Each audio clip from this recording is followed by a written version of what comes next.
How you guys doing? Happy Wednesday. Wait, Tuesday? Today's Tuesday. We got that. Awesome. We're just going to let the room fill up a little bit here. Cody's joining very shortly, and I know we got a good few RSVPs, so we'll let them come in. Hi, Rebecca. Thanks for joining us today. Got a little sci-fi moody music going on here to set the tone.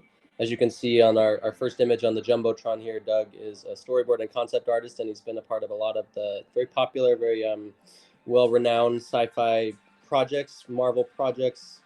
So we'll talk about that in a bit, but we're just letting the room fill up here a bit. Hope everyone is having a good Tuesday. At least it's Tuesday. I am in Los Angeles. And yeah, so for you, Rebecca, I don't know if I've seen you on here before. Appreciate you joining us. On the right of your screen, there's a session chat here, and you can say hi. You can type a question to Doug or myself or Cody when he joins later today. But yeah, if you want to type, let us know where you are from. Excited to listen. Thank you. Excited to have you. Are you in Los Angeles? Are you LA? Yay! Fabulous. And so as well, throughout the conversation, you can send your voice to us too. You can invite yourself to speak, or I can invite you to speak as well if you have a question you'd like to ask in person, or in person is maybe not the proper term, but there's Cody. Cody's our other co-host here. Hi, can you hear me? Can hear you very well. Yay, thank you. Sorry, I had to switch browsers. I'm not sure what was going on with Chrome. No problem. So we are just here. We got Rebecca with us. We got Jeanette, and we of course have Doug, and we're just letting the room fill up a little bit. Hi, Rebecca. I just said hello to Rebecca. You can keep going. Yeah, of course. And Rebecca just asked to be a speaker, so I love that she's already engaged. Yeah, so there were a handful of RSVPs that came in today, so let's hope that they are going to tune in. Otherwise, this is going to be a very intimate conversation. But that's what I love about Chatmosa, though, as well, is like 20 minutes in, there's going to be 3 people that join. 15 minutes later, 1 person's going to leave. Another 20 minutes in, 3 more people join. So it's just kind of like the door's open, come in and out whenever you. It is. It's a wide open door. It's like we're sitting in a cafe, and people are coming in and out through the door. There's no expectation to stay, but we're drawing a crowd no matter what. Fabulous. Well, how's your day been, Cody? The day's been pretty nice. I have had, I did my nice morning routine, went to the beach, watched the sunrise, although it was very cloudy this morning, but I still had that sort of morning exposure to the ocean. Taught a couple classes, actually taught 1 class, then took half of a Zumba class. BT dubs. Zumba is wow. I don't know if anyone in the room has participated in Zumba before, but it's fascinating and exhilarating. Yeah, so that's what you mean by wow. And he just left the room, but it's interesting that you mentioned Zumba, because I have been getting more notices and emails and requests in a way to instruct Zumba. And so it's definitely, I don't think I've ever taken a Zumba class myself, but the fact that you brought it up made me more curious about it. So we'll see. Yeah, I think we both have fun teaching Zumba. I believe it. You know what? I feel like, Doug, you would have fun teaching Zumba. Jeanette, Rebecca, I feel like we all could add our own little spark to whatever the dance classes are. Well, you know what? I think let's just get this conversation going, and I am excited for more people to join in. I have texts saying that people will be joining, so let's just, we won't wait for them any longer. We're here. We're meant to be. We're here. I know. Let's go. So we have Doug Brody. He is our wonderful guest speaker tonight, concept artist, storyboard artist, and author, and screenwriter, and father of all the things. So he's based in California. He's worked on such films as Star Trek, Planet of the Apes, Thor, Iron Man. The list goes on, and he has just, not just written, but there's 4 books that he has selling across the planet. And we'll talk about specifically one of them a little bit later. But we'd love to bring you on, Doug, whenever you are ready, just to come say hi. And Hey, I'm here. What's up, Doug? Hi, Doug. Hey, guys. How's your day been so far? Really amazing. I just got my first YouTube book review like 30 minutes ago. Wow. Oh, wow. Okay. And I didn't know if it was going to go good or bad. I happened to, because, I was just looking through stuff and I came across it and it said Shelley book review.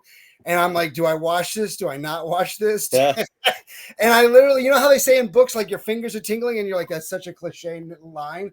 I kept thinking, wow, it was really real. I was really tingling there. And then he was like, "This is awesome. This is he was talking about how much he loved this book." I was like, "Oh, thank God." That's fabulous, man. Oh my gosh! Definitely- Feel free to share the link with us because we can post it in the nest. I mean, I would love to. How do I do that? Okay. Oh, I see. Yeah, I just put it on YouTube, and then I just go to YouTube and do that. Yeah. Is it a Yeah, and spoiler-free you can review? Yeah, I know. He's a Professor Geek. Oh, I love it. Yeah. Sounds So vetted. I lucked out though. You know, your first review, YouTube review, because for writers, YouTube reviews are like a big. How do I mute that? YouTube reviews are like a big deal for indie authors. So to get the first one and to knock it out of the gate is like, whoa. Yeah, man. Congratulations, Doug. Congratulations. That's awesome. Yeah, there it is. We'll definitely cover. We're going to start the conversation as your career began. Well, and I'm not even sure if this is how your career began with storyboard work and concept artistry. But so why don't you fill us in a little bit as to, what brought you to the entertainment world? And like, was it a childhood passion, or, how did you find your way there? Right. Well, I was originally going to be a comic book artist, and I went to a place called Joe Kubert, which is a comic book school. And then after 2 years, I transferred to college in Chicago, Columbia College. And I saw Coppola's Dracula. I'm aging myself here. I saw Coppola's Dracula, and I really noticed the art of it. And the comic book adaptation was done by an artist named Mike Mignola. And I learned he'd also done some storyboards from Mike Mignola. And I didn't know what that was. I was like, what are storyboards? So I got interested in that because of Coppola's Dracula movie. And which is funny because years later, then I would do Van Helsing and get to draw Dracula. That's what I saw. That was on your resume. Yeah. Yeah. I loved that movie. Such a different style, though. Yeah. So after college, I came out to LA, and I was a runner for Joel Silver. Runner's just somebody who delivers packages. And I kept putting drawings up on the office wall next to my desk of monsters holding girls and, that kind of stuff, stuff you would expect from a young guy. And they kept threatening to fire me. You got to take these drawings. It's in the middle of office. We can't have it. I was like, dude, you're paying me $400 a week, man. You do what you want. And I just didn't. I had a very blasé attitude when I was younger, I guess. And anyway, the director of House on Hill was walking by. He's like, I need a story artist, right? Well, I'll take this guy. And that was how I got in my union on my first show. They got me into the union, and this is 1999's remake of House on Haunted Hill. Yeah, but I would have been doing that in 98 or 97, something like that. I would have done that. Yeah, because I did that a year before I did Planet of the Apes. Planet of the Apes was really my first big one. But House on Hill was my first real job. You're being paid to storyboard. And I remember that job because I was struggling the first few days to do it. And the director, Bill Malone, said to me, he goes, only 25% of storyboards has anything to do with drawing. The problem was he didn't tell me what the other 75% was. Right. So whenever I teach people storyboarding, it's all about that other 75%. It's all about screen direction and camera and what it can and cannot do and how to convey shots and this and that and visual effects and all the other stuff. But so how did you learn? How did you learn that? Yeah, how did you make your way through your first job if you didn't have that sort of intel? I just kept doing it and nobody fired me. But I mean, those boards were awful. I mean, just absolutely awful. So, I mean, I look back at it. I mean, there were some pretty sketches in there, but that has nothing to do with storyboards. Yeah. Right. I think I was really worried about line work, which just sounds ridiculous to me now. But, no, I get it. like I was doing a comic book or something. Because you wanted it to look pretty. And I remember just in my first days of screenwriting and wanting to board stuff myself and then recognizing I'm not an artist in that sense. I don't want to say that I'm not an artist, but I just did. But yeah. You are an artist. I am an artist, but the storyboards that I was drawing were stick figures. And it was just essentially, as you were just saying, the direction, where the camera's taking you and that's physical journey of that. So when you were boarding, I guess for every movie, but I guess we can start with House on Haunted Hill, where you were working closely with the director, or did they just kind of give you notes and then have you go off on your own, or how does the process? When I was starting out, I certainly worked more with the director. I mean, I'm sort of at the point now where, a director hires me, they'll usually have me take a first pass of the scene. They might know the scene, especially if they're an indie film and they have very little time. An indie film would just be like, here's the shots, like a commercial will.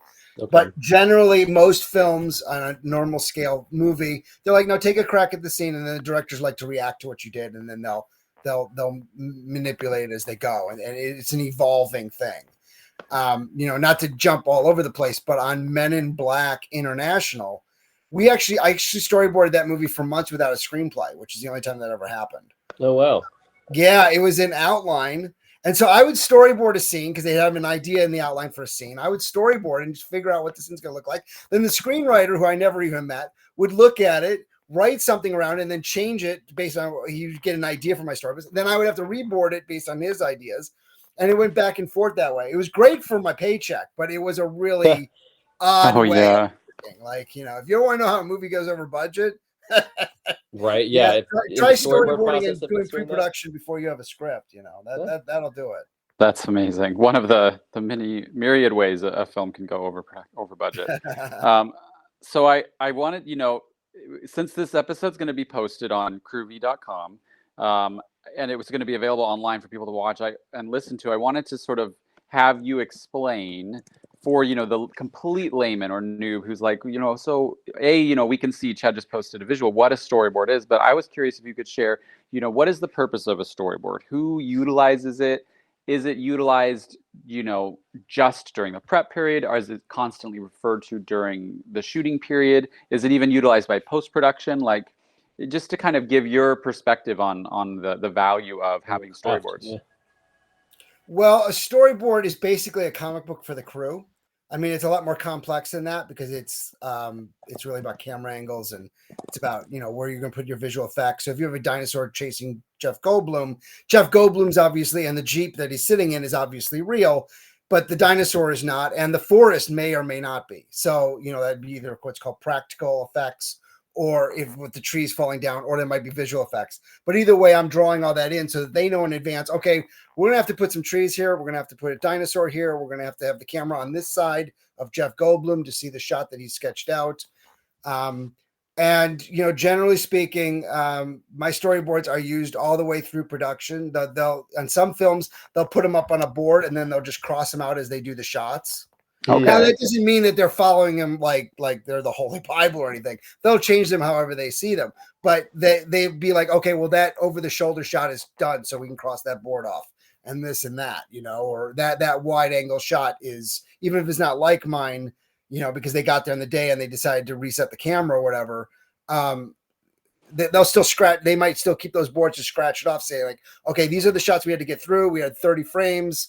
We got to cut through these each day, and then they just mark them out. So that's pretty common. I've seen that on several shoots. It was rare for me to be on set, but on Harold and the Purple Crayon, I was on set because there were some big changes, I guess, right before shooting. So they had me storyboarding while they were shooting.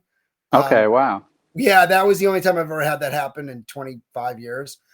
So it was a lot like putting the track down with the train right behind you. Because what I'm storyboarding today is literally being shot the next day or the day after. So that put a little extra, pressure on that. But totally. It was a fun gig. So. Well, and so what are you factoring in? Like, because obviously we've covered the 100% component, right? There's the drawing, there's the camera angles, there's you could name it better than I can. But since you're seasoned, right? Like, is this something that comes quite easily to you? Like, for instance, Harold and the Purple Crayon, you were doing it with a rush, but what was the presenting as the challenge there? No, there's no challenge there. Yeah. I mean, I know that sounds like arrogant. It's not. It's just I've done it for so long. For something like Harold and the Purple Crayon, you're going to use basic coverage because it's a kids movie. So you're not going to do like some crazy like JJ might do a really crazy camera move on Star Trek or something. You're not going to do that on something like that. You're going to do a lot of basic coverage. It's a lot of two shots. It's a lot of over the shoulders, close-ups. And then you just have your visual effects element. So really Harold and Purple Crayon, the only thing that it wasn't challenging. It was just, the thing that was fun about it was doing the stuff like there's a scene where he draws an airplane, then they get into an airplane, and then there's all this business flying around this airplane that he's drawn with this crayon. That was a lot of fun to do. But I wouldn't say that it was challenging. It's been a long time since every once in a while, there's usually a shot that I call the Widowmaker. That's the shot that I'm like, okay, I don't know how I'm going to draw this one, and I might have to do it 2 or 3 times. But that's usually 1 or 2 frames out of several thousand.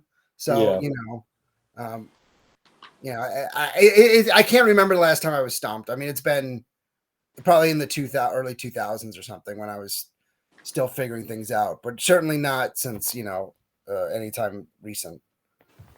That makes sense. I mean, you're a veteran of your craft, so that's why they hire you.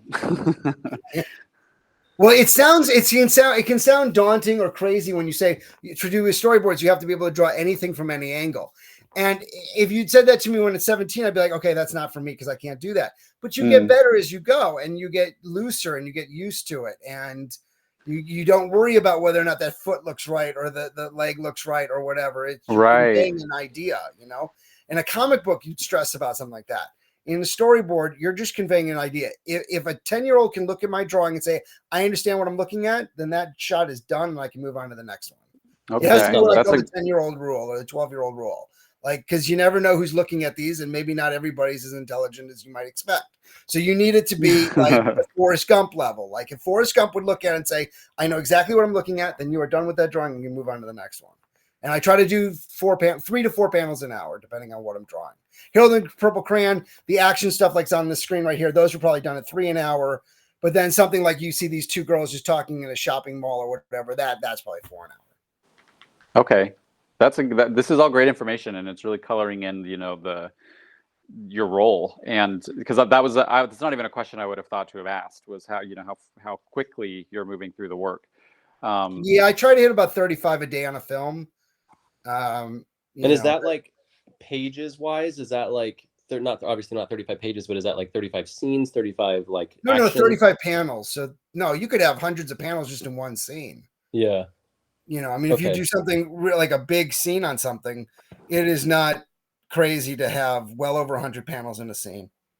And so are those then, so for example, like we can go back to the Jeff Goldblum dinosaur shot, and love that you brought up Jurassic Park. Was that it, for example, would that have been given, like you speak with Spielberg and he says, okay, we're going to have, you know, we look at the script, it's 3 lines or 3 paragraphs for that little scenelet. Then that it's going to be, you know, 100 panels, or how does that kind of get broken down? Well, obviously I'm not old enough to have worked on Jurassic Park, just to clarify that. But that's exactly how they would have done it. They would have that's a movie where I know Steven Spielberg doesn't use storyboards anymore, but for something like that, you absolutely would have had to, because you had to plan that all in advance. So they knew that shot long before they came to set. He'd planned out, I would imagine, every single shot in that movie before he got to set. I think he stopped using storyboards around Saving Private Ryan, and he got a little more loosey-goosey with it, with his camera, and he wanted to, you know, just feel it out in the day, which I guess at that point in his career, obviously he could do that. But no, generally speaking, anything like that with a dinosaur or any kind of visual effect or a stunt, you'd use a storyboard. You need them for stunts too, because it's for safety. Everybody has to know what they're doing for safety reasons. They need to know where the camera's going to be, what is required if they're riding horses, what's happening with the horses or the car or anything like that. So anything with a stunt or a visual effects kind of has to be storyboarded. And then anything that's more like talkie, like just basic coverage, like you might see with Tarantino or something. You don't need to storyboard that. You can if you want, and some directors do, because maybe the studio wants to see what the scene's going to look like. Fair, yeah. But then otherwise, it would just be simple shot list. Is that what you're? I mean, like on one movie I did called Looper, Ryan Johnson was the writer and director of that, and it's the only time in my whole career where he had every single shot figured out before I walked in the door. I came in and he had 2 notebooks, and it was every single shot. And all I had to do was basically just turn them into drawings that other people could understand. So I was really a translator. That's the only time I've ever done that. I wasn't even really a storyboardist at that job. I was a storyboard artist in the sense that I was helped fleshing out his ideas a little bit, but he had every single shot of that movie figured out in advance before I even walked in the door. I've never seen that before or since. That's very impressive. Well, and then that movie is very impressive. So it kind of just reflects all throughout, because it's like this guy knew from beginning to end what his vision was. Which good. Is it? I've never seen it. Yeah, I finally watched it probably like 3 or 4 years ago, and yeah, I was very impressed by it. Oh, good. Yeah, we were laughing at that in our chat with you yesterday about the truth that there's movies you work on and you just don't. I've never seen Maze Runner. I worked on that for almost 6 months or something, and it was a fun job. But no, it's not my thing. When you've storyboarded something for months, you kind of have a picture of how the movie should look in your head, because you've been such a big part of making it create a vision of what they would look like, that sometimes you're disappointed. So I unless it's something I really want to see, like some movies have come out much better than I ever expected. Star Trek came out so much better than I ever expected. That's actually, I think, one of the best, if not the best movie I worked on. Then Iron Man, maybe Iron Man's better. I don't know. Iron Man's probably better. Yeah. Those two though would probably be the best I worked on.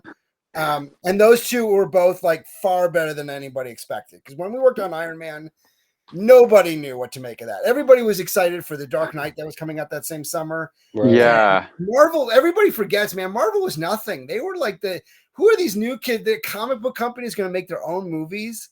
You know, it was cool because I loved comic books growing up and I loved Iron Man. But there was sort of the sense of like, really? They went with Iron Man? Like, that's your first one to go out of the gate with?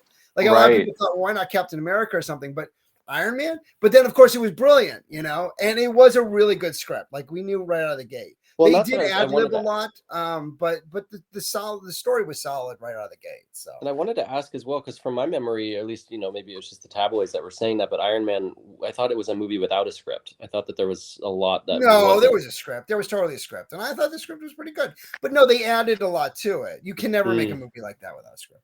No, good At point, some point, you have to have a script. I heard that too, Chad. I remember like that maybe it was like that, and this is clearly a rumor mill churning stuff out, but yet I'd heard that like the production began and there wasn't a script. It was coming together during. Oh, well, yeah, there were changes, but it's never been a movie I've worked on that did. Well, that's not true. Looper didn't have changes. A couple of others didn't, but very, very. I mean, out of however many movies and projects I've worked on, we're talking like 2% don't have changes. It's very common that there are script changes, even into shooting. That's 100% common. That's just like saying the sky is blue. Like that's absolutely. It's not like, you know, I think that brings up a good point. I suppose some people might think that a film that the script is done and then you go and you shoot that script. It's always evolving, you know. One of the reasons I moved into books, which we'll talk about later, is that it's not a good writer's medium. You know, I don't feel that film is a good writer's medium. I think it's a great medium for producers and filmmakers, but it's not a great medium for writers. A paycheck is good, but just in the sense of it changes a lot. New writers come in on jobs all the time, every single one. Not a great medium for writers in the sense that it limits creativity, or it's too. Well, no, it's not a matter of limiting creativity. It's a matter of it's not your vision. It's the vision of whoever's making the film. And if they're going a different way, they'll just bring in another writer. I've had some movies that came out really well that had 4, 5, 6 writers coming in and out the door. I've seen that multiple times. Good point. Yeah. You know, so you know, I would say that a lot of screenwriters make their money rewriting other screenwriters. I could be wrong, but that's certainly been what I've seen. Absolutely. Yeah, we know of this. I wanted to ask you, Doug, do you have an agent? Is that how you're getting your gigs? For storyboards, yeah. I use Famous Frames, yeah. Nice. How did you come upon your agent? Has that been a long-standing relationship for you? I don't know, like 15 years ago or something, or no, 12 years ago, something like that. I was looking for a new agent. I hadn't made enough on Looper, and a project after that I did something called Earth to Echo or something. I hadn't been happy with my deal, so I looked for another agent. I remember going in, I'd never done a portfolio review in like forever, and I went in with a portfolio, and he's like, "Oh, you don't need that. I know who you were before you came in and stuff." Because I guess people had been on Iron Man or some of the stuff I'd done. So you know, that was nice. I haven't had to do portfolio review in several decades now. But yeah, so you know, there's probably not a lot of new storyboard artists coming in right now just because of the film industry. So it's not great. Yeah, we have Jeanette is on. I'm not sure if she's able to speak, but I was curious when we would reach this part of the conversation to sort of talk about, you know, how. I mean, I don't want to pivot away completely from storyboarding yet, because that's part of the reason why you've forayed so strongly into novels, because of just for the necessity of it, for one reason other than the passion. But you know, it's not as sustainable, obviously. You know, the industry in the United States and lately, yeah. But that's so clearly you're equally affected by the. It's affected everybody. But if you want to talk about like storyboards or like some of the art stories that people might find interesting, I mean, I can certainly give you a couple Star Trek stories or something like that, or Iron Man, or anything I'm like happy that. to hear a fun story. Yeah. And I was curious too, because there's the difference between storyboard artists and concept artists. And you are credited specifically as concept artist, like on Thor, and it looks like the Devil's Rejects as well, and a couple other projects. But so does that mean that you like, was there specific characters, props? No, I did all the prop design, or most of the prop design on Thor. I did some of the I did all the cave stuff for Iron Man. I did all the props and stuff for Star Trek, except for the phaser and the communicator.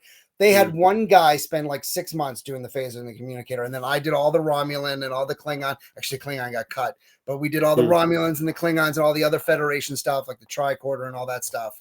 So, I was doing hundreds of things, and this one poor guy had to just do 2 things over and over and over again for months. There's not enough money in the world to make me do that. I'd much rather do a couple thousand drawings and go through all the various ideas and stuff. And Star Trek was such a fun one to work on too. I was a big fan of Star Trek, obviously, growing up, and that was the reboot. And my first time meeting J.J. Abrams, I had been tasked on my first week to just draw a Romulan gun and see, just draw some Romulan weapons. And luckily JJ approved that right out of the gate. So then what happens is your first week when you're doing concept art is basically, especially for props, you do a bunch of drawings, they put them up on a wall in a room. And then JJ and his people, or whoever it is, but for this film, JJ and all the people for Paramount, they come in, they take a look at it, and then if you get some marks next to them, checks or whatever, that they've approved this weapon or this weapon for the film, then you you survive for another week, or you've got the job or whatever. If you don't, then you're gone. Thankfully, I've never been gone. I've gotten through each time. But on Star Trek, I remember sitting out there very nervously, waiting as the doors closed, and then I got waved in by my boss, Russell Bobbitt, who was the prop master on that. Great guy. And so he waved me in, and then I had also been tasked. So they're talking and they're going through all the art, and I'd been there a week, so I probably had about 30 or 40 drawings up on the wall, and they're going through the various things I had done. And one of the things that I've been tasked with doing was drawing money for this Federation bar scene.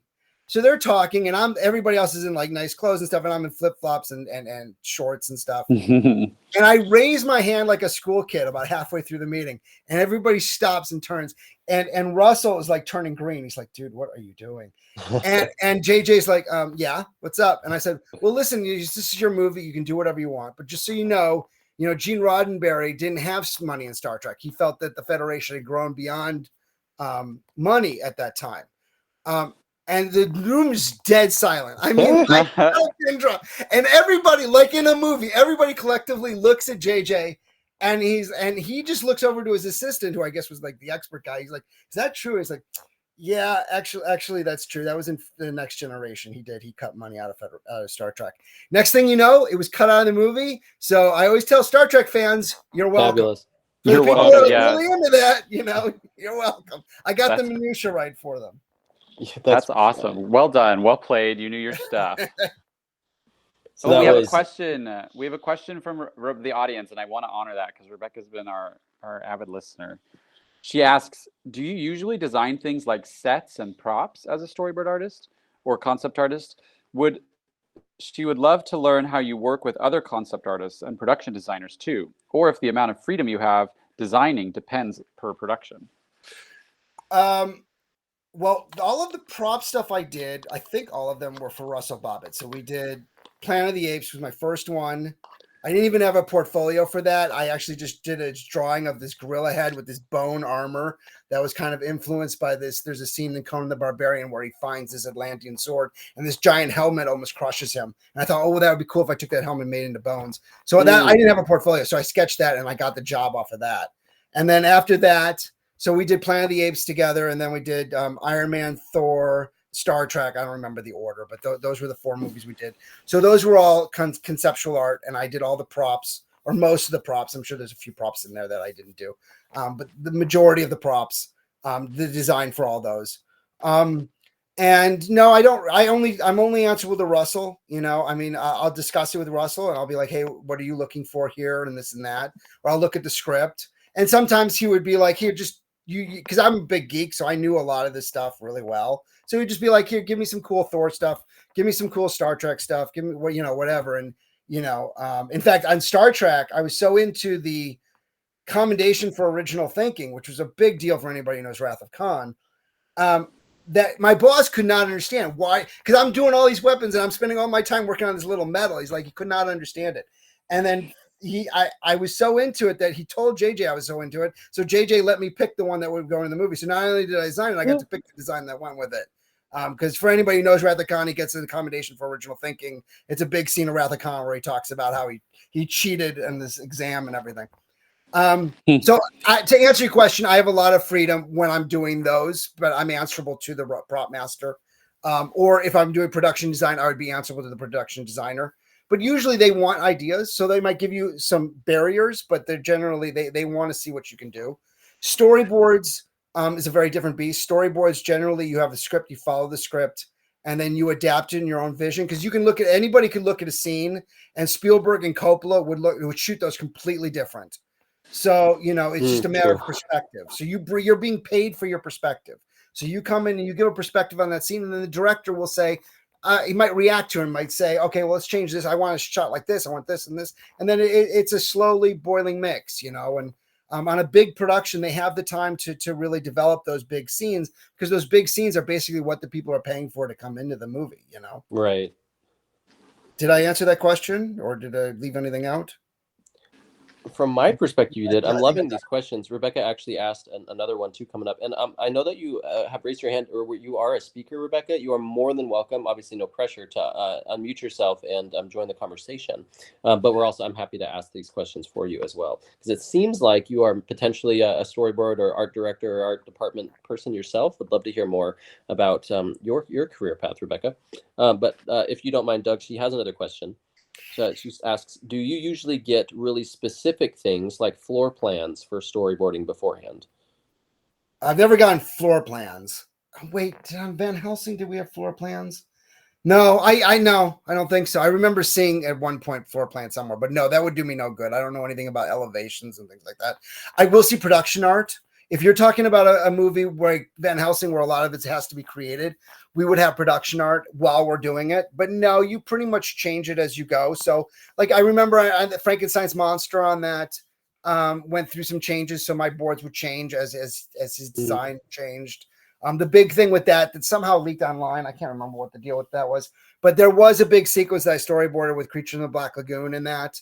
And I don't know if he'd been designed. Yeah, I think they had started to design him, so I would go based on early designs. But then he got cut because I can't remember what company made that. I think it was Paramount. Whoever made it, Universal. When they saw the storyboards, they thought this big fight between Creature of the Black Lagoon and Frankenstein's monster was way too expensive, because my director just said, do whatever you want. So I went crazy with it. Yeah. It was really cool. And then they saw it and they freaked out. So I'm the guy who killed Creature of the Black Lagoon.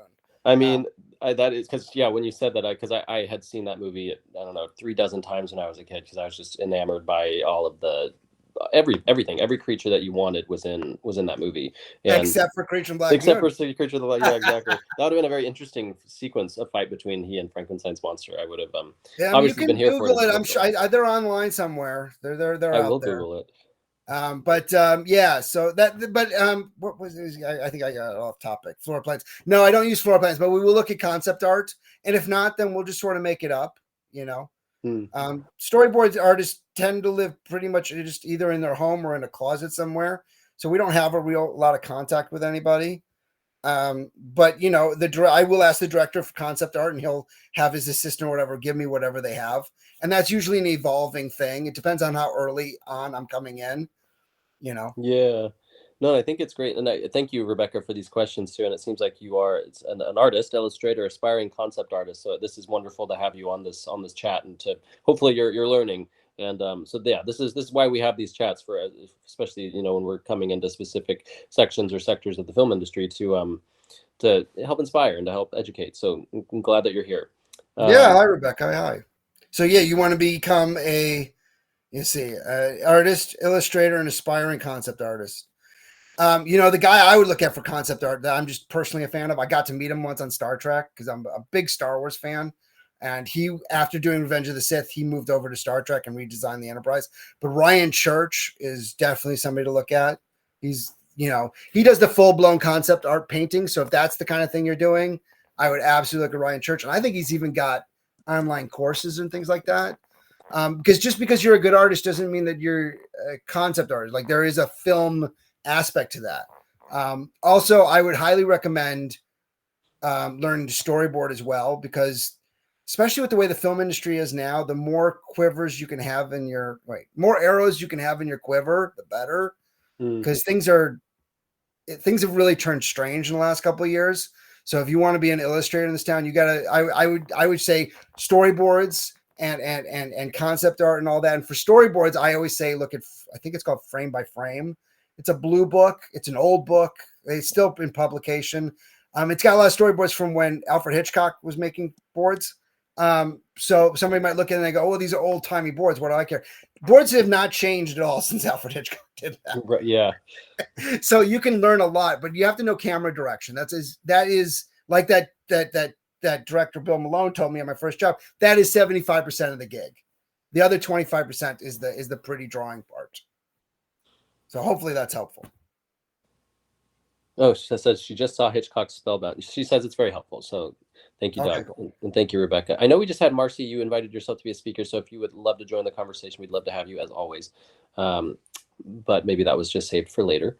No, I'm ready. Hi, Ready? Marcy. Yes. Hi, guys. Hi there. Hello. It's nice to meet you, Doug. My Hi. name is Marcy. Hi, Marcy. Hi. Can you talk about how AI is affecting your business? Great question.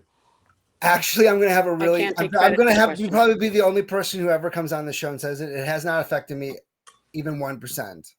Will Because- it?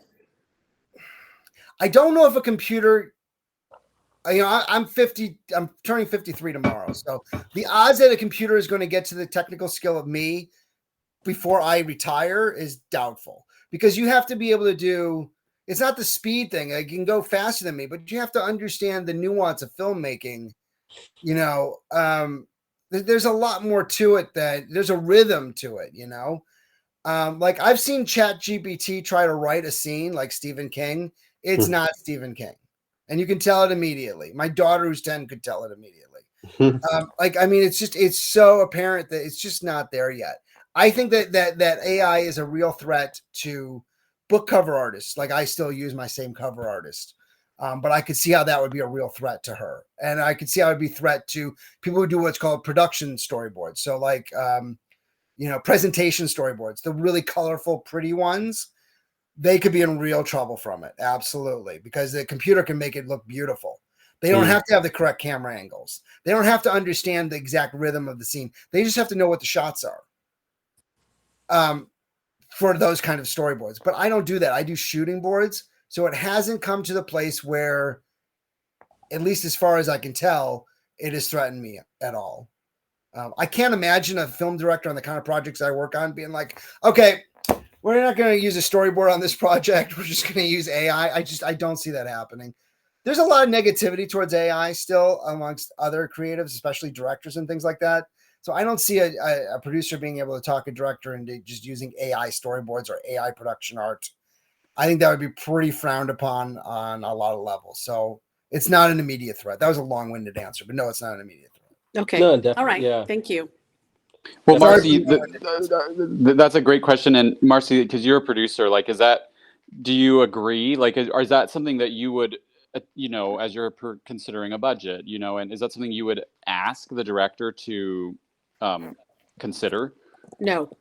Yeah. Not in concept art or storyboard. Definitely not storyboards. At least not right now.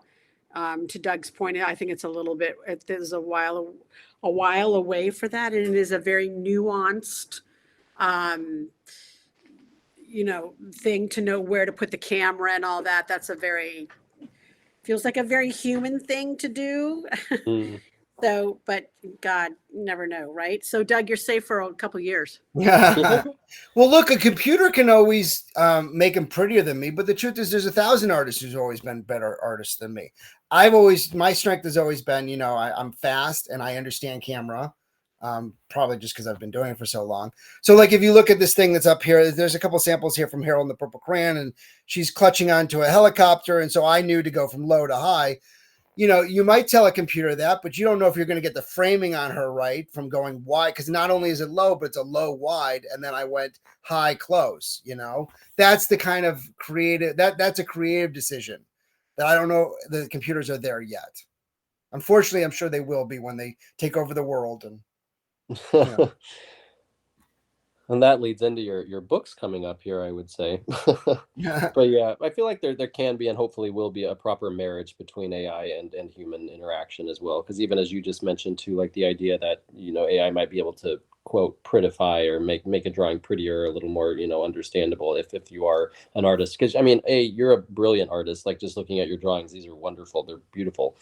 So hopefully you give yourself more credit. But I hope I believe you know that. But anyway, the idea that AI might be able to complement others' work before, because at the end of the day we determine what AI can do as we're programming it ourselves, and so hopefully that's the trajectory that we'll keep up with AI, is to not allow it to take over, but just allow it to help. But who knows? Understand AI at all, Chad? AI is supposed to figure out how to take over the world on their own. That's the whole point. They get smarter and smarter and smarter. It sounds very dystopian. I know. I appreciate your perspective too, because that's my preferred reality as well, where AI respects the boundary. But I think man and machine are going to blend more.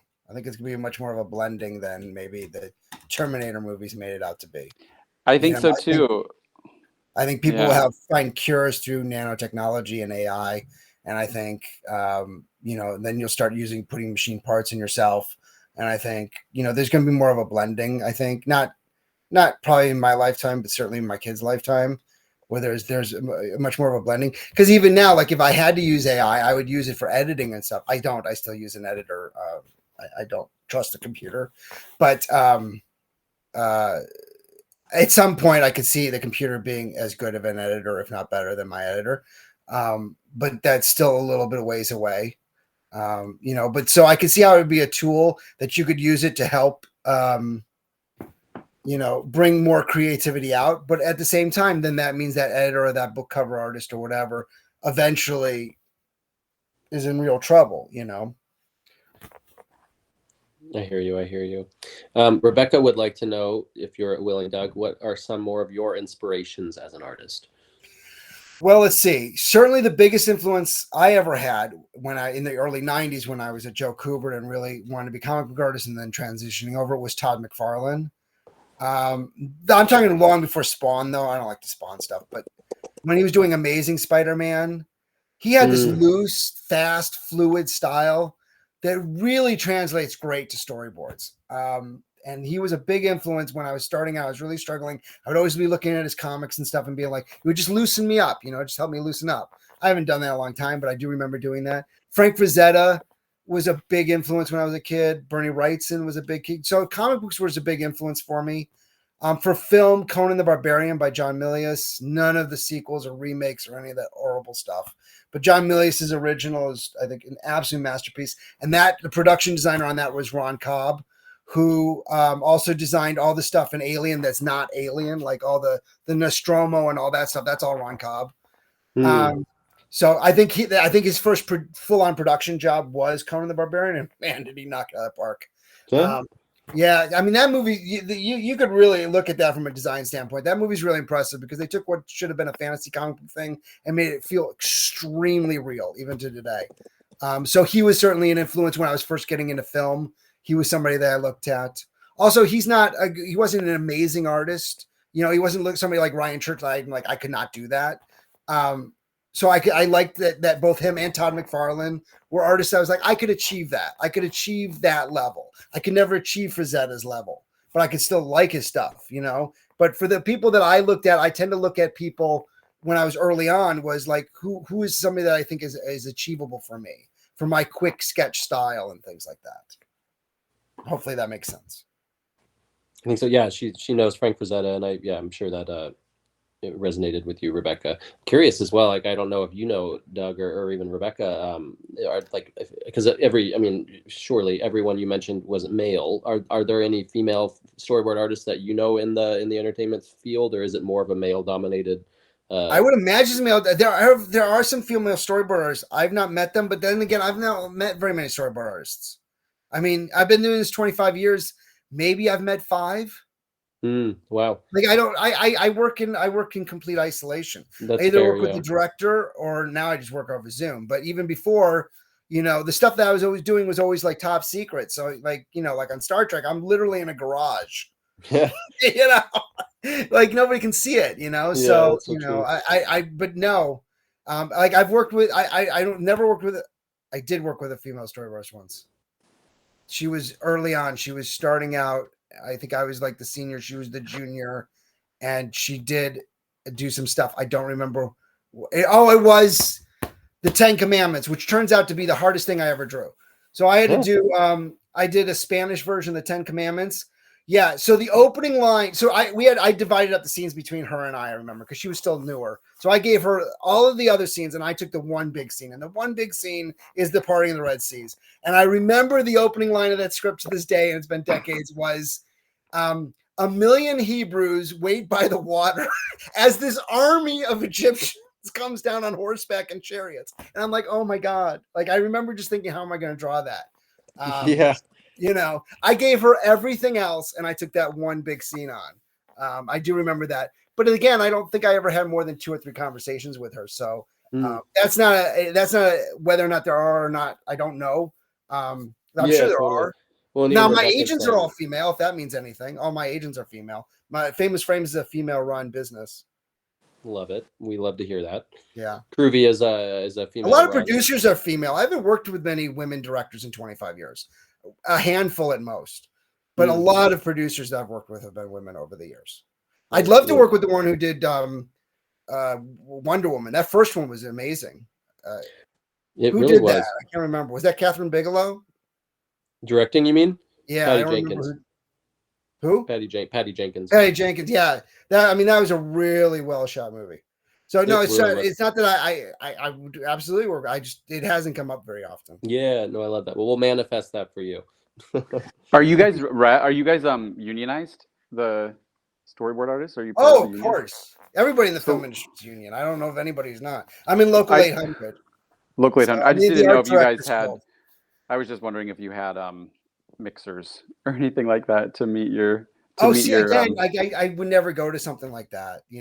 I think storyboarders, I can't speak for all of them, but if they're anything like me, they're the kind of people who grew up reading comic books and I obviously have a wife and kids and stuff like that. But if I didn't have a wife and kids, I might go whole days without seeing people. So, so I can't speak for everybody else, but I've always been the kind of guy who's just hanging out in his room, writing or drawing. Yeah. Respect.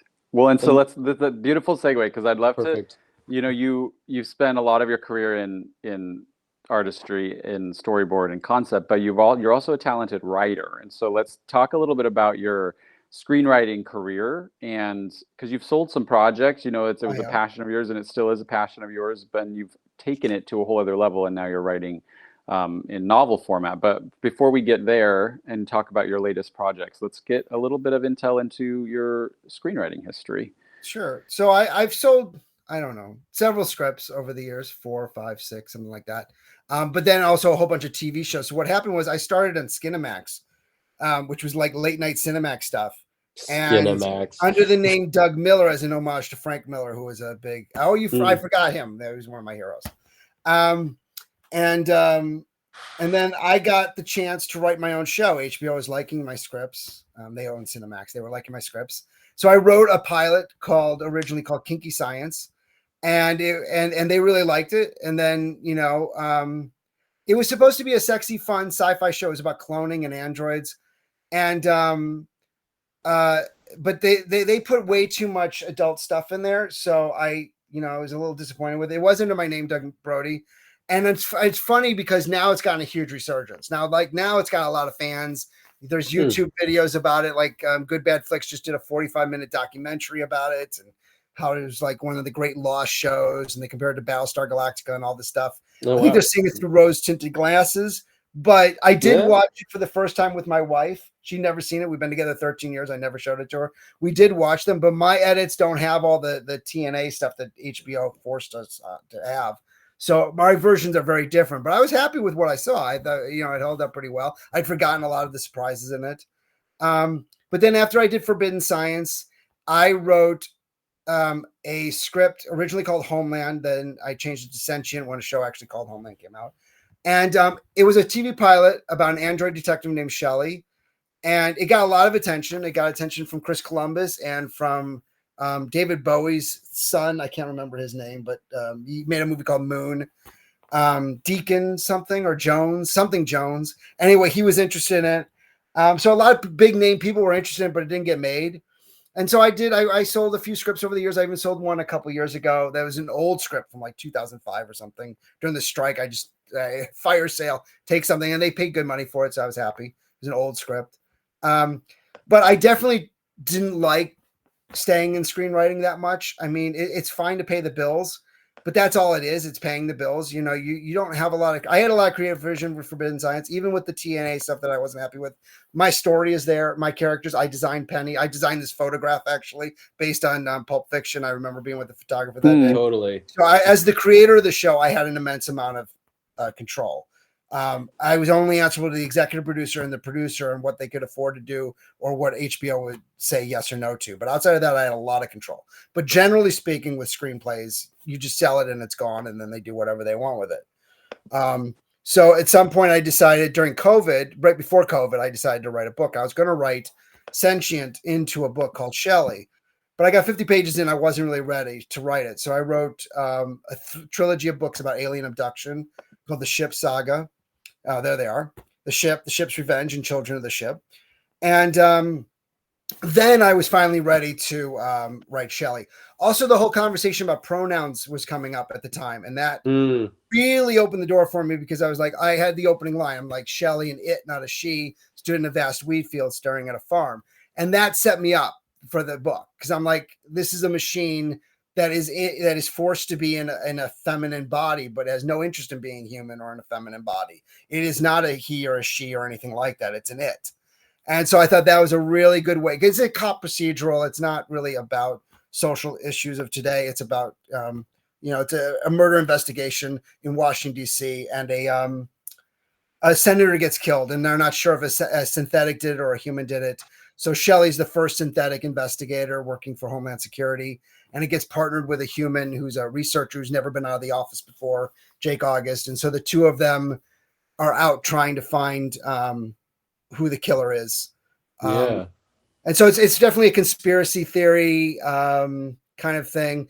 I remember my favorite reviewer was one on Amazon early on, was somebody said, less Blade Runner, more X-Files with androids. And I'm like, that's your bread and I like right that there. one a lot. And I've been very lucky that my first few books got good reviews and good sales. They were in the 4 to 4.2 thing, kind of average 4.3. The last one did do better, 4.7, but generally speaking, but Shelley's been solid 4.5 to 5 stars from everybody across the board. I got a great review today on YouTube, my first YouTube review. So Shelley is really the one this is the launching pad, I think, for my writing career. The sequel comes out in July, Shelley Murder Mind. So I'm very excited about this because like with the ship books, they were for a niche audience. You have to be into like Alien and a Thing and sci-fi horror where you're trapped inside a spaceship and there's timey-wimey things going on where you're being flashed back and forward in time. And that's some people's thing, but not a big audience. Shelley's for a much bigger audience because lots of people like detective stories and the idea of an attractive android detective, that's not a hard sell.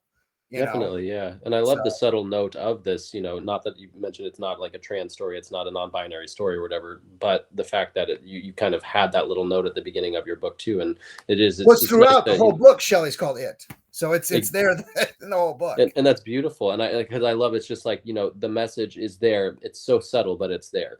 And so, at the end of the day, it's like, it's so subtle that it's not even a message. It's just like a reflection. And so I appreciate that myself.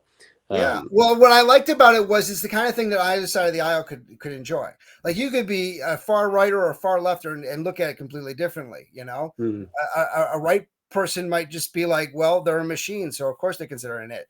A left person might look at it and be like, Shelley's deciding what it wants to be. So you can look at that either way. I just like the idea of a machine that's trapped into this body. It's like, who are you to tell me that I'm a human being or I should look like you? Like your ability, like your humanity is somehow more perfect than mine or my own consciousness. I just thought that was an interesting thing. And I'd never seen that. They always had Data as a he.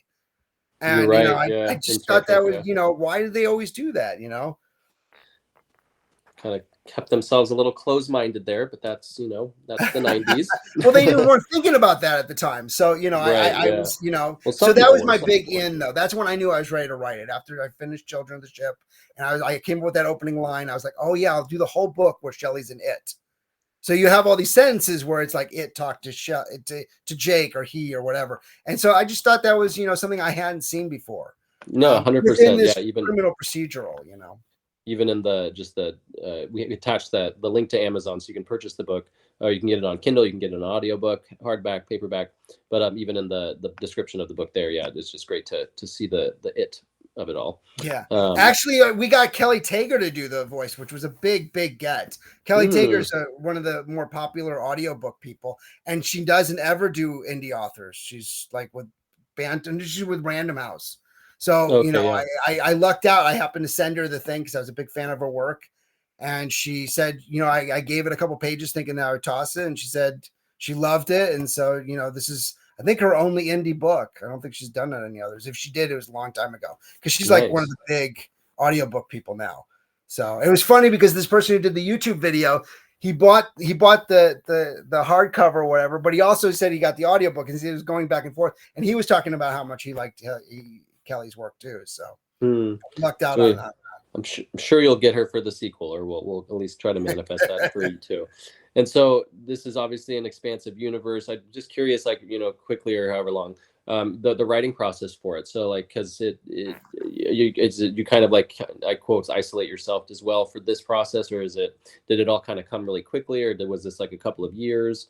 Well, no, every book is written. No, I tend to, because I release every book in June, so, or May, April, May, or June. No, never April, May, June, or July, in those 3 months every year for last 4 years. So one more. The first book took me a couple of years, maybe even 3 years, because I was still figuring out what I was doing, the ship. But then, you know, then after that, I needed to release one each summer. So what I would do is I tend to write from June through August is my rough and first draft. And then August, well, for my rough draft, then August through Thanksgiving is my first solid draft. Then my mom is always the first one to read it when she comes in for Thanksgiving. Nice. And then it goes to my developmental editor in December. And then I get notes. And then if there's changes, like Shelley was the only book I ever had where the editor refunded my money because she couldn't find anything wrong with it. I never had that happen in my other books. So yeah, that was crazy. I wanted to put that on the back of the cover, but I can't. The book's so good that I made $500 back on the first day.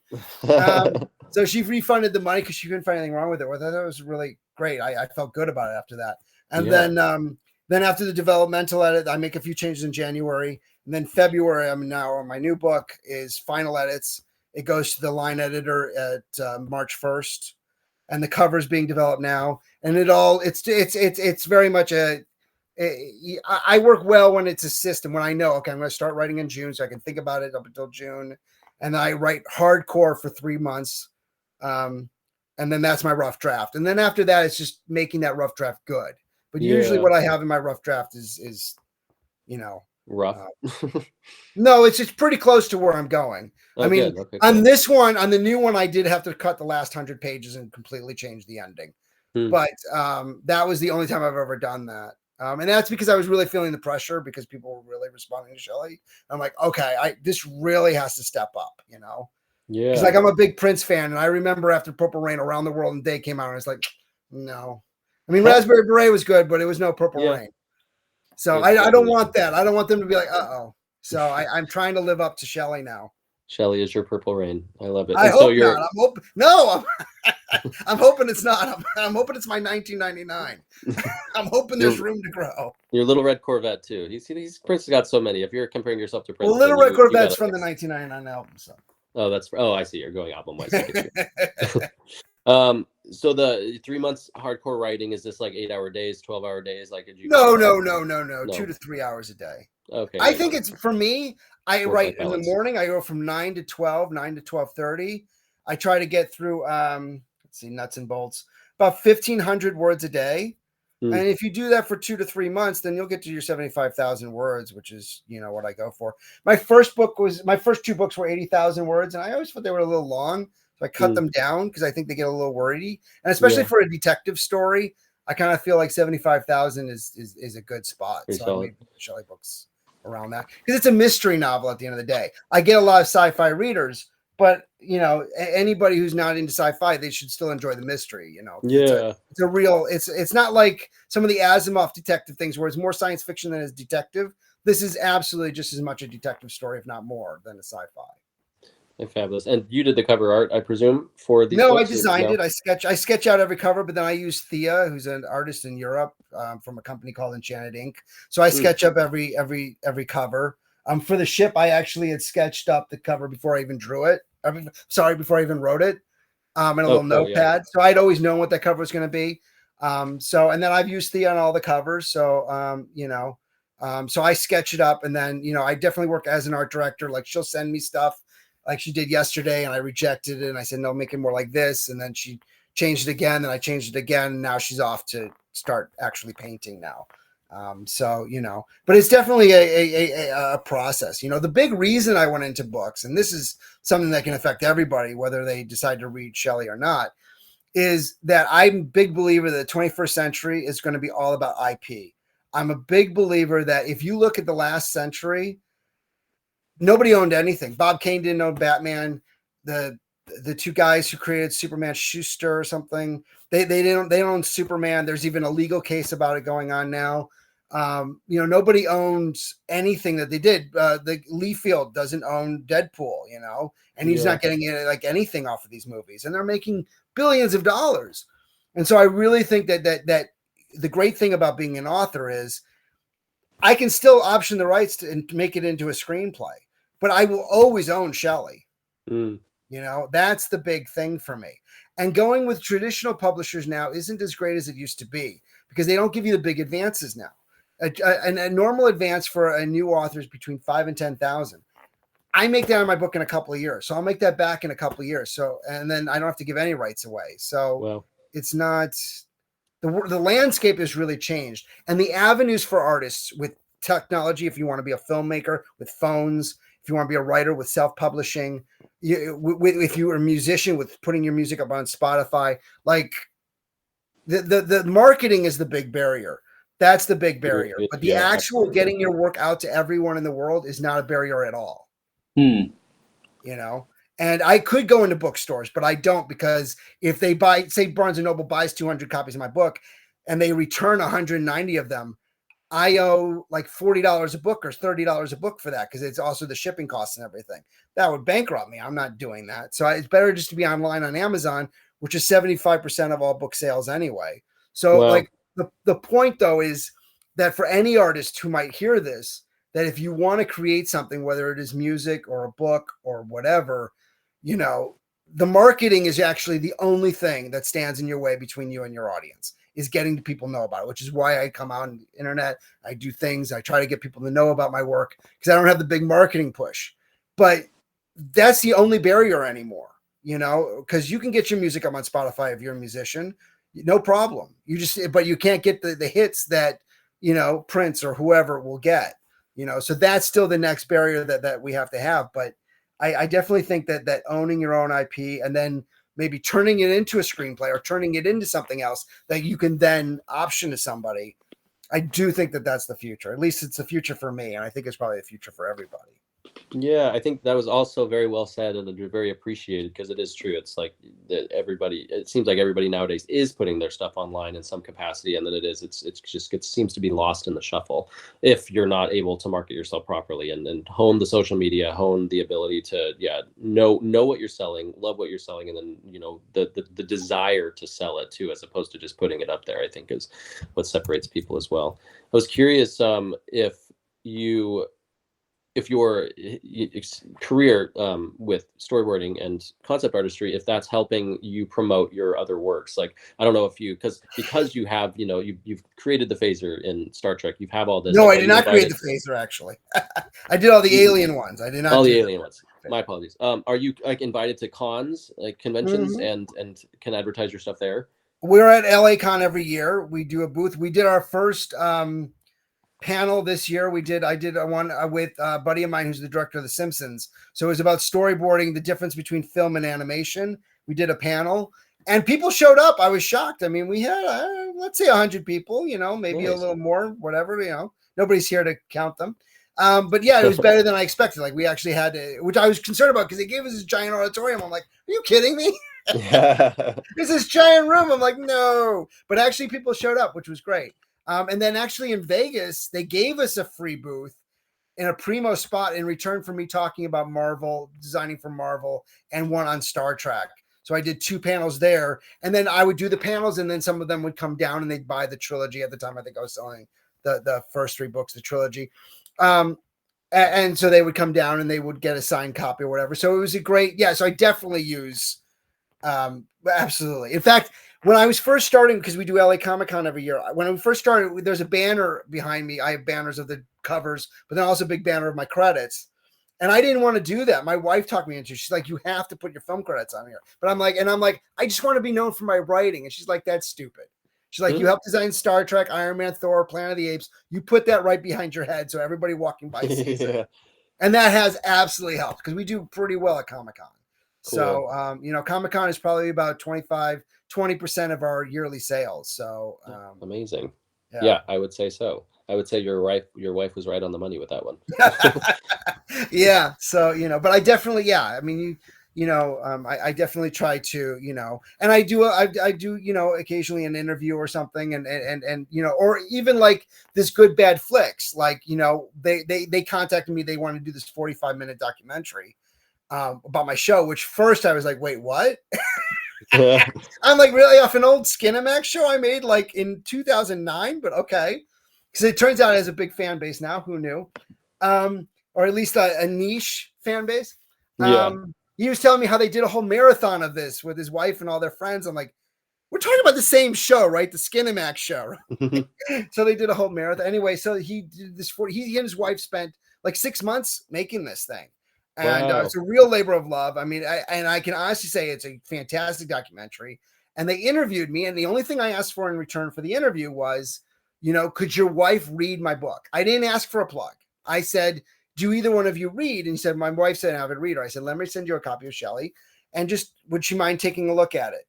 And then at the end of his video, he not only talks about Shelley, but he gushes about how much his wife loved Shelley, So I try to get organic things that it's not just like, hey, will you plug my book? It's like, hey, why don't you check out my book and see if it's something you like? Because people will trust somebody else telling you something is good, So that's 100%. One of the marketing techniques that I've been trying is just trusting in the product that I'm selling, Beautiful, beautifully said. Yeah, there is. I can feel the passion that you have for Shelley specifically, and I'm excited that you do have a sequel coming out. And I do believe that if it keeps going, then you will have there is IP there to create a TV show or a movie or whatever. And it seems like that is going to be a project that you'll probably storyboard yourself. I think I would drive them crazy if I did that. I think like, no, that's part of the deal. You're not allowed to storyboard it. Well, Doug, I've appreciated all of your input around self-promotion. And I wondered, like, was that a hurdle you had to jump over, the willingness to self-promote, when you've got your novels? Is that something that came easily to you, or what was that process like? Oh God, if my wife could hear that question, she'd be laughing so hard. No, I'm terrible at it. Like, just contacting you guys saying, hey, would you be interested in doing an interview? Like I'm terrible at that. I'm terrible at it. I don't mind Comic-Con because it's so much fun. It's really great when the people come back every year. Like this year, I mean, I was almost in tears.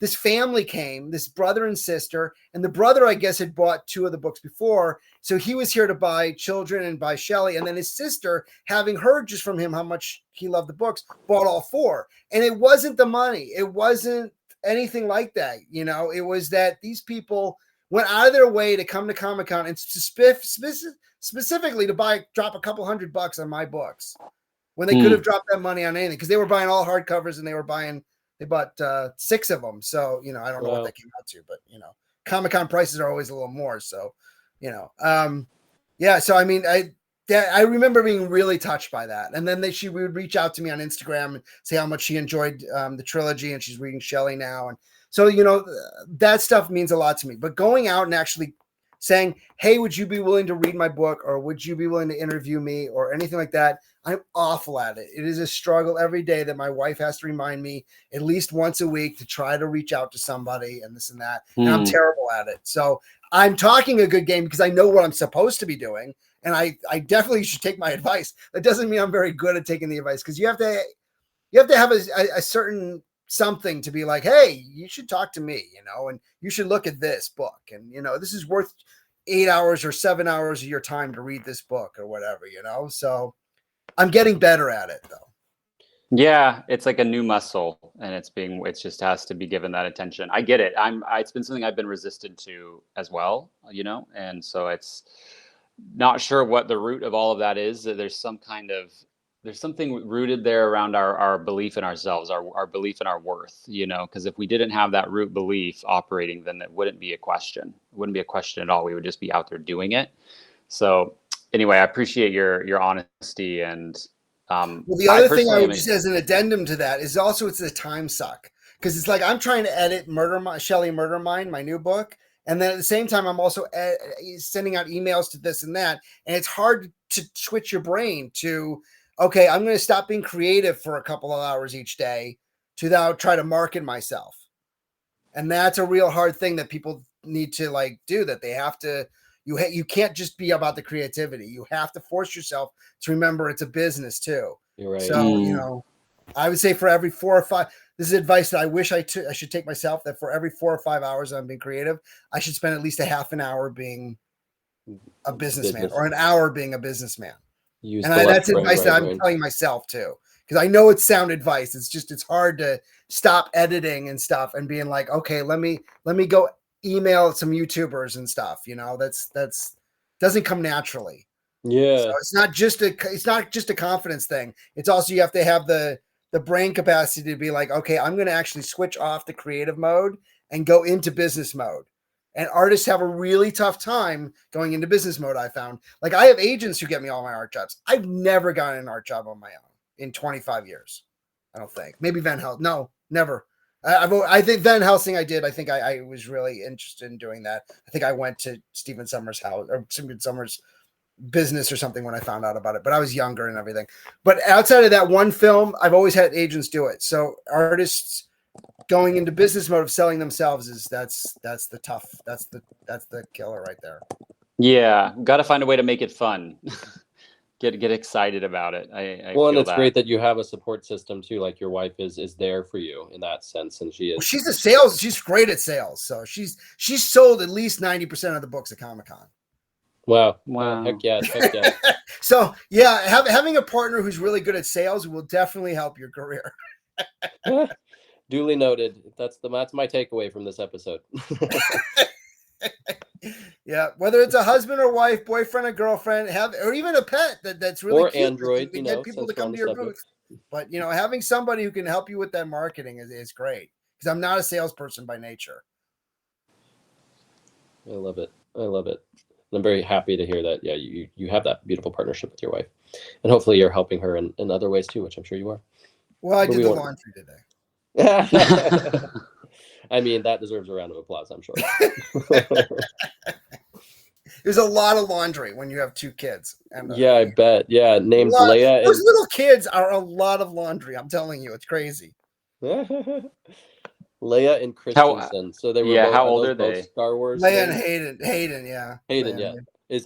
Were they both mapped after Star Wars in some fashion? I know Leia. No, Leia certainly was. Hayden was not. My father-in-law had died, and he had an H name, and it's a Jewish tradition to take the first letter of the the person who died in the family. They're named Oh. Beth after the kid.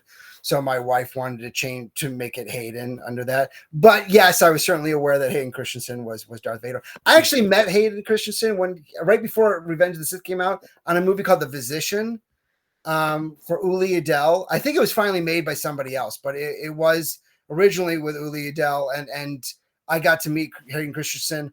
And in 25 years, that was the only time I got like nervous. And the poor guy, he tried talking to me too. Like he'd be like, "Oh, are these storyboards yours? Did you do these drawings?" And I was just like, "Yeah." It was the only time ever. And you don't understand. I've been in a room with like really big people, and none of them have fazed me. But that one meeting with Hayden, That one time, because I was something full about on into Star Wars at the time, and I knew Revenge of the Sith was coming. I did get him to sign my Clones poster or whatever. Yeah, I do remember that. But no, I didn't name my son after him. That's good. I mean, not good or bad, but I love that story. Always had that one person we geek out after. Well, cool. Yeah, Jeanette, congrats on all your success, she says to you. And I think we can just all mirror that. Like, this has been a very enlightening and special conversation. I just appreciate you chronicling your career and just knowing that, like, you've done so much already, but you still have so much more to go. And that's just, it's extremely exciting. And I'm excited to just see what's next up for Doug, but also see what's next up for Shelley, and just to see, what else, you might open up in your career, whether it's, maybe you're going to grab the camera yourself and start directing, who knows? I don't know about that. I like writing. I like creating pictures in people's minds. I find that it's, especially the older I get, I appreciate the time at night where I can sit down and just turn off the Netflix and just read for half an hour at night. So I really like the idea of unplugging. I do sometimes listen to audiobooks too, but I fall asleep during them. But I do like a book where I can just like kind of turn off my brain for a little bit. And so, I think originally when I was starting these books, it was just to get the screenplay ideas out and to own them and to get people to read them. Because even if you sell a script for $20,000 or $30,000 advance, it can end up on a shelf and 5 people have read it. And I've had that happen for those same amounts of money multiple times. And the ship, I don't know if it's made 30,000 yet. It's maybe around 20, but in 4 years, but it's been read by several thousand people. And that's, that's great. That's what I was doing it, so that was one of the reasons I originally went into books, but now I've so invested in it that I really just enjoy the reading and the writing process, Yeah, well, it definitely seems like you're at the beginning of a whole new chapter, no pun intended. So, echo what Chad was saying, that, let's can't wait to see what comes next. And yeah, one day, one page at a time. Yeah. But thank you so much, Doug, for all of your advice, your storytelling, and your contribution to the industry and to this room. Oh, thank you. Here's hoping that the film industry gets its act together and rebounds for all of us. For all of our sakes, yeah. Yes. Yeah, and thank you to the folks that tuned in today. I know that we'll be having more viewers once this podcast goes live or goes onto Cruvia and then on other platforms. And special shout out to you, Rebecca, as well for your questions. Oh yeah, thank you for the questions, Rebecca. Excited for your future career as well, love. And Marcy. Yes, and Marcy and Jay, and Dan was in here too. And yeah, more people will be viewing this later. Thank you so much, Doug. It was a pleasure meeting you and talking with you, and sure that we'll connect again in some point, one way or another. Okay. Bye, guys. Bye, everybody. Take care.